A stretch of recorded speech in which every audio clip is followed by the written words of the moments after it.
Malta se tkun qed tappoġġa miżuri introdotti mill-Unjoni Ewropea sabiex titkompla l-ġlida kontra il-frodi.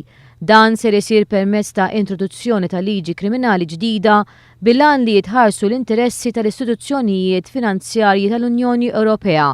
Meta kien qed jipparteċipa fil-Kunsill ta' Ġustizzja u l-Intern fi Brussell, is-Segretarju Parlamentari Owen Bonnici stqar li l-Gvern huwa kommess li jiġġieled kull tip ta' frodi fil-finanzi pubbliċi ta' pajjiżna.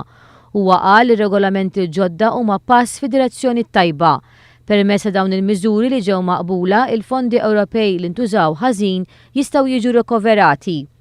Matul l-istess laqgħa ġew diskussi wkoll is-sħubija tal-Unjoni Ewropea fil-Konvenzjoni Ewropea għal Protezzjoni tad-Drittijiet tal-Bniedem, kif ukoll adozzjoni tal-pjan ta' azzjoni dwar id-droga tal-Unjoni Ewropea għas-snin 2013-2016.